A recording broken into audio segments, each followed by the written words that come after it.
Il y a pas longtemps, je suis tombé sur une bande-annonce pour la saison 8 de La Guerre des Trônes, une émission présentée par Bruno Solo sur France 5. On y voit en noir et blanc un Napoléon dans son grand bureau en train de jouer avec un gros ballon gonflable en forme de globe terrestre. Eh ben, je trouve cette scène problématique. Bah, pourquoi?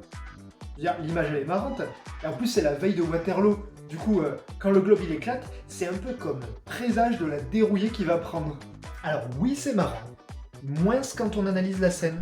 L'extrait est en réalité repris du film Le Dictateur de Charlie Chaplin. Dans une scène très célèbre, c'est justement le dictateur lui-même, Hinkle, joué par Charlie Chaplin, qui joue avec ce ballon en forme de globe terrestre. On le voit donc dans son grand bureau, avec au-dessus de lui deux grosses croix, là où il y avait dans l'extrait de Bruno Solo le N de Napoléon. Ah oui, c'est vrai. Hey, je l'avais vu au collège. Exact.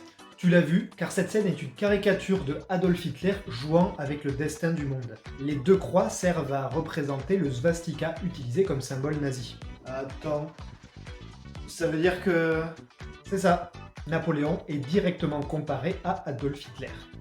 En même temps, deux dictateurs qui sont arrivés au pouvoir par un semi-coup d'État, qui lancent une conquête de l'Europe par la guerre, qui utilisent la propagande et le culte de la personnalité, une police politique, sans compter l'échec en Russie et l'échec à battre les Anglais.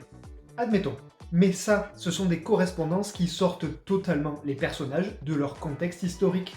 On a une comparaison entre deux personnages qui ont vécu avec 150 ans d'écart dans des sociétés très différentes. On pourrait tout aussi bien pousser la comparaison avec Jules César ou Alexandre le Grand. Ici, on n'aura pas le temps de rentrer dans le détail des points de convergence et de divergence. Je mets des lectures intéressantes en description. Je m'arrêterai sur ce qui me pose réellement problème dans cette comparaison. Cela en vient à occulter le projet profondément raciste et génocidaire du régime nazi et la catastrophe que ça a été pour l'Europe, voire plus. Comparer Hitler à Napoléon, c'est certes vouloir caricaturer l'empereur, mais c'est surtout projeter sur Adolphe une aura qu'il n'a jamais eue. Et ça minimise les crimes atroces de ce régime.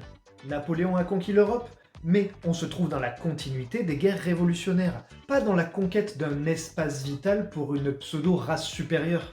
La Grande Armée a commis des violences dans les territoires conquis, ça variait pas tellement des pratiques militaires de cette époque, et surtout, il n'y a pas eu d'extermination systématique de populations ciblées. Ouais, c'est sûr que vu comme ça, quand on fait de l'histoire, il faut se méfier des comparaisons, surtout quand elles sont aussi anachroniques. Un péché irrémissible, a écrit l'historien Lucien Febvre.